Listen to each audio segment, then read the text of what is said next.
వైఎస్ఆర్సీపీ పార్టీని వాలంటీర్లు నిండా ముంచబోతున్నారా?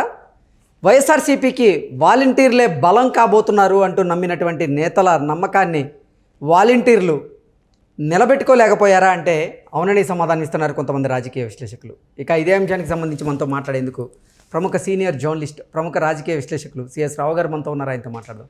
Sir hi sir. Hello Krishna. Sir, YSRCP పార్టీని వాలంటీర్లే నిండా ముంచేశారా అంటే ఏం చెప్తారు సార్?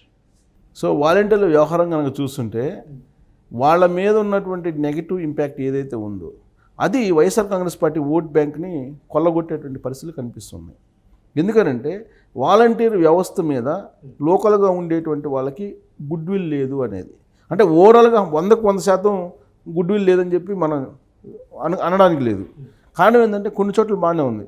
వాలంటీర్ అంటేనే స్వచ్ఛందంగా పనిచేయాలి, ఆ పదవిని పూర్తిగా సేవా దృక్పథంతో చేయాలి. కానీ ఫస్ట్లో కొంతకాలం పాటు దాన్ని సేవా దృక్పథంతో చేసినటువంటి వాలంటీర్లు ఉన్నారు. కానీ రాను రాను ఇది ఒక ప్రైవేటు ఉద్యోగం అని చెప్పి భావిస్తున్నటువంటి పరిస్థితికి వచ్చింది వాలంటీర్ వ్యవస్థ. ఒక ప్రభుత్వ ఉద్యోగం ఇది. ఇప్పుడు గ్రామ సచివాలయం ఏం ఆశించకూడదు, ఫ్రీగా ఉచితంగా చేయాలి. కానీ ప్రభుత్వం ఏం చేసింది, ఫస్ట్ 5,000 రూపాయలు ఫిక్స్ చేసింది గౌరవ వేతనం కింద. ఆ తర్వాత ఏం చేసింది, వాలంటీర్ల నుంచి వస్తున్నటువంటి డిమాండ్ కారణంగా గౌరవ వేతనాన్ని 8,000కి పెంచేసింది. ఇలా 2 సంవత్సరాలు ఇచ్చారు. ఇప్పుడు ఆల్రెడీ 4 సంవత్సరాల నుంచి ఉన్నారు. వీళ్ళే కేసు వేసేటువంటి అవకాశం ఉంది ప్రభుత్వం మీద, మమ్మల్ని పర్మనెంట్ చేయండి అని. అంటే రిక్రూట్మెంట్ ఏది, మీకు అఫీషియల్గా రిక్రూట్మెంట్ ఏది అని చెప్పి అనొచ్చు. కానీ వీళ్ళు కాంట్రాక్ట్ బేస్ని తీసుకున్నారు, వాలంటీర్లని పేరు పెట్టారు. కానీ వీళ్ళకి మరి అకౌంట్లో డబ్బులు వేస్తున్నారు కదా, అకౌంట్ ఫరే కదా. ఈ అకౌంట్ ఫర్ అనేటువంటి శాలరీని బేస్ చేసుకొని వాళ్ళు మమ్మల్ని ఇట్లా కాంట్రాక్ట్ బేస్ కింద మా శ్రమను దోచుకుంటున్నారని చెప్పి కోర్టులో కేసు వేయచ్చు కదా. అలాంటి ప్రమాదం అయితే పొంచి ఉంది ప్రభుత్వానికి. ఒకటి. రెండు ఏంటంటే ఈ వాలంటీర్ల వ్యవస్థ కారణంగా గ్రామ సచివాలయం లేదంటే గ్రామ పంచాయతీలో ఉండేటువంటి సర్పంచులకి లేదంటే అక్కడ ఉండేటువంటి వార్డు మెంబర్స్కి అసలు విలువే లేకుండా పోయింది. వాళ్ళు అసలు పంచాయతీ సర్పంచ్ ఏం చేయగలడు, ఏమి చేయలేని పరిస్థితిలో ఉన్నాడు. వాలంటీర్ చేస్తున్నాడు అన్నీ. గతంలో ఏదైనా సమస్యలు ఉంటే సర్పంచ్ దగ్గరికి వెళ్ళేవారు, లేదా ఆ నియోజకవర్గం సంబంధించినటువంటి ఎమ్మెల్యే దగ్గరికి వెళ్ళి. ఇవాళ పరిస్థితి ఏంటి? ఒకవేళ సర్పంచ్ తెలుగుదేశం ఉన్నారు, లేదా జనసేన పార్టీ ఉంది, లేదా ఇంకొక పార్టీ ఉంది, అసలు అతనికి విలువ లేకుండా పోయింది. ఏదన్నా పని కావాలంటే మొత్తం పని కావాలన్నా లేదా పని చేయించుకోవాలన్నా వాలంటీర్ దగ్గరికి వెళ్ళిపోతున్నారు. వాలంటీర్లు ప్యారలల్గా పంచాయతీ వ్యవస్థకి నడుస్తున్నారు. పంచాయతీ వ్యవస్థకి ప్యారలల్గా వాలంటీర్ వ్యవస్థ నడుస్తుంది. గతంలో కూడా తెలుగుదేశం పార్టీ ఉన్నప్పుడు కూడా ఇదే వివాదాస్పదం అయింది.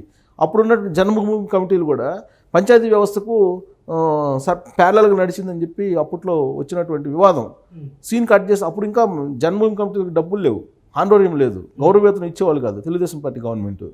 కాకపోతే ఏదో గవర్నమెంట్ నుంచి వచ్చినటువంటి స్కీమ్స్ పనులు చేసుకుంటూ ఉండేవాళ్ళు, ఆ రోడ్డు పనులు, నీరు చెట్టు అలాంటి పనులు చేసుకునేవాళ్ళు. కానీ ఇప్పుడు గౌరవ వేతనం ఇస్తున్నారు, వీళ్ళకి గౌరవ వేతనం ఇస్తున్నారు. వీళ్ళ ద్వారా మొత్తం డేటా సేకరిస్తున్నారు. వీళ్ళు ప్రభుత్వంలో భాగస్వాములకు చేశారు వీళ్ళని. ఇప్పుడు వీళ్ళు వాలంటీర్ల యొక్క ప్రసన్నత లేకపోతే సంక్షేమ పథకాలు కూడా రావు అనేటువంటి పరిస్థితికి ప్రజలు కూడా వచ్చేసారు, భయపడుతున్నారు వాలంటీర్లు చేస్తే. అంతకుముందు విలేజ్ పోలీసులు ఉండేవాళ్ళు, మున్సిపల్ కరణాలు ఉన్నప్పుడు విలేజ్ పోలీసులు ఉండేవాళ్ళు. మున్సిపల్ కరణాలు చూస్తే ఎంత భయంగా ఉండేదో ఇప్పుడు వాలంటీర్లను చూస్తే అంత భయపడుతున్నారు ప్రజలు. వాలంటీర్ని ఏదన్నా అంటే సంక్షేమ పథకం తీసేస్తాడేమో, లేదంటే ఓటు తీసేస్తాడేమో, అలాంటి పరిస్థితికి టెర్రరైజ్ సిచ్యువేషన్కి వచ్చింది. దీనికి తగ్గట్టు మళ్ళీ ఇటీవల కాలంలో జగన్మోహన్ రెడ్డి ఏం చేశారంటే వైఎస్ఆర్ కాంగ్రెస్ పార్టీ గృహ సారథులు అని చెప్పి ప్రతి 50 మంది ఓటర్స్కి, ప్రజలకు కాదు, ప్రతి 50 ఓటర్లకు ఒక నిఘా పెట్టారు. మనం ఇరిటేషన్ ఫీల్ అవుతాం కదా జనరల్గా, ఇరిటేషన్ వచ్చేసింది. అరే నా బతుకు నన్ను బతుకు, నీకు ఇల్లు నా మీద నిఘా పెడతారనేది. అలాంటి హ్యూమిలేషను గ్రామాల్లో ఉంది, అలాగే పట్టణాల్లో ఉంది. కాబట్టి ఈ వాలంటీర్ వ్యవస్థ అనేది పంచాయతీరాజ్ వ్యవస్థని ఆల్మోస్ట్గా క్లోజ్ చేసేసింది. పంచాయతీరాజ్ వ్యవస్థని, సర్పంచుల వ్యవస్థని, వార్డు మెంబర్స్ని వ్యవస్థని, వీటన్నిటిని అసలు జడ్పీటీసీలు, ఎంపీటీసీలు అసలు వీళ్ళకి అసలు విలువే ఇవ్వనటువంటి పరిస్థితికి వచ్చేసారు. ఓకే. సో వీళ్ళు ఒకవేళ ఏదైనా సమస్య ఉన్నా కానీ వీళ్ళే పోయి సచివాలయంలో చేసేస్తున్నారు. ఎమ్మెల్యేతో సంబంధం లేదు. ఎమ్మెల్యే వాలంటీర్ని ఉంచాలా తీసేయాలనేది ఎమ్మెల్యే ఆ పవర్స్ ఉపయోగిస్తున్నారు ఎమ్మెల్యేలు. సో ఎమ్మెల్యేతో లైజనింగ్ ఉంటున్నారు కొంతమంది, ఎమ్మెల్యేతో లైజనింగ్ లేకుండా కొంతమంది ఉంటున్నారు, నడుస్తుంది. కానీ ఈ వ్యవస్థ వల్ల ప్రజలకి ప్రజాప్రతినిధులకు మధ్య గ్యాప్ ఏర్పడుతుంది. ప్రజాప్రతినిధులకి అంటే ఎవరు, పంచాయతీ సర్పంచ్ నుంచి, ఎంపీటీసీ నుంచి, జడ్పీటీసీ నుంచి, మండల ప్రెసిడెంట్ నుంచి ఎమ్మెల్యే దాకా మొత్తం ప్రజాప్రతినిధికి పబ్లిక్కి ఒక బంధం ఉండేది. ఈ వాలంటీర్ అనేది దూరి ఈ మొత్తం సంబంధాలను తెగొట్టేసింది. సో దీంతో ఇప్పుడు అసలు ప్రభుత్వ వైఎస్ఆర్ కాంగ్రెస్ పార్టీ దాకే మనుగడకే ప్రమాదం ఈ వాలంటీర్ వ్యవస్థగా మనం చెప్పుకోవచ్చు. కారణం ఏంటంటే ఇందాక నేను చెప్పాను, వాచ్ చేస్తూ ఉంటారు వీళ్ళు, ప్రతిదీ వాచ్ చేస్తూ ఉన్నారు. ఓటు తీసేయాలన్నా, ఓటు చేర్చాలన్నా, నీకు పెన్షన్ రావాలన్నా పెన్షన్ తీసేయాలన్నా, రేషన్ రావాలన్నా రేషన్ తీసేయాలన్నా, అమ్మఒడి రావాలన్నా అమ్మఒడి తీసేయాలన్నా మొత్తం వీళ్ళే చేస్తున్నారు.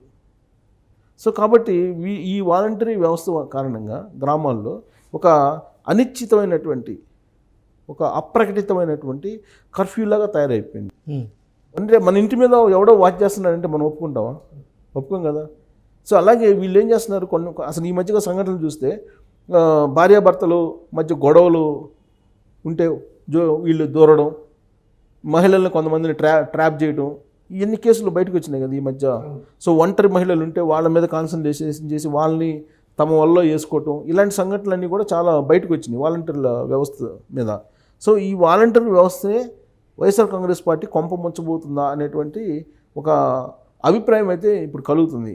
కానీ వైఎస్ఆర్ కాంగ్రెస్ పార్టీ ఏమనుకుంటుందంటే, వాలంటీర్ వ్యవస్థ ద్వారా మేము అంతా చేయించుకోగలుగుతున్నాం, ఎవరు ఏంటి అని తెలుసుకోగలుగుతున్నాం, ఎవరు ఏ క్యాస్ట్ అని తెలుసుకోగలుగుతున్నాం, ఏ క్యాస్ట్ వాళ్ళు ఎటున్నారో అని తెలుసుకోగలుగుతున్నాం, ఆ గ్రౌండ్ లెవెల్లో ఉండే సిచ్యువేషన్ని మేము ఎప్పటికప్పుడు అంచనా వేసుకోగలుగుతున్నాం, ఇవన్నీ చెప్తున్నారు. కానీ వాలంటీర్కి ఈ వాలంటీర్ మీద ఈ కోపంగా ఉండేటువంటి విషయం గ్రహించట్లే వాళ్ళు. వాలంటీర్ అనే అతని మీద ఆ ఉండేటువంటి ప్రజలు ఎంత కోపంగా ఉన్నారు, వాళ్ళ మీద వాచ్ డాగ్ లాగా ఇతను ఉండటం అనేది ఇష్టం లేదు, ఆ వాచ్ డాగ్ని ఎందుకు పెట్టాడు జగన్మోహన్ రెడ్డి అనే దాని మీద అన్సర్టనిటీ ఉన్నారు వీళ్ళు. ఈ ఇన్ఫర్మేషన్ ఇచ్చేది కూడా ఫేక్ ఇన్ఫర్మేషన్ అనేది అర్థం కావట్లా జగన్మోహన్ రెడ్డి ప్రభుత్వానికి అనేది రెండో కోణం నుంచి ఆలోచిస్తే కనిపిస్తుంది. సో కాబట్టి ఈ వాలంటీర్ వ్యవస్థే గతంలో చంద్రబాబు నాయుడు జన్మభూమి కమిటీలు ముంచినట్టు ఇప్పుడు వాలంటీర్ వ్యవస్థ జగన్మోహన్ రెడ్డి ముంచబోతుందా అనేటువంటి ఒక టాక్ అయితే వస్తూ ఉంది. సో వాలంటీర్ వ్యవస్థ అంటేనే ఇప్పుడు అదొక దొంగల ముఠ, లేదంటే జగన్మోహన్ రెడ్డి సైన్యం అనే జగన్మోహన్ రెడ్డికి వాలంటీర్ వ్యవస్థ సమస్య కదా అనుకుంటారు. సో వాలంటీర్ అనే అతను ఆ 50 ఇళ్ళ మీద నిఘా పెట్టాడు అని అంటే ఆ 50 ఇళ్ళు ఎలా ఫీల్ అవుతాయి? సపోజ్ ఎవరికి వాళ్ళే మన ఇంటి మీద ఎవరైనా నిఘా పెట్టారనుకో, ఆ నిఘా పెట్టినోడి మీద మనకు ఎలా ఉంటుంది? నా ఇంటి మీద నువ్వేంద్ర నిఘా పెట్టేదనే యాంగిల్లో ఉంటుంది కదా. అలాగే వాలంటీర్ల వ్యవస్థ మీద కూడా తెలియనటువంటి వ్యతిరేకత ఉంది. ఈ సున్నితత్వాన్ని వైఎస్ఆర్ కాంగ్రెస్ పార్టీ మిస్ అవుతుంది. ఇదే రాబోయేటువంటి రోజుల్లో ఖచ్చితంగా ప్రమాదం కాబోతుందని చెప్పి మనం భావించడానికి అవకాశం ఉంది. Okay sir, thank you so much.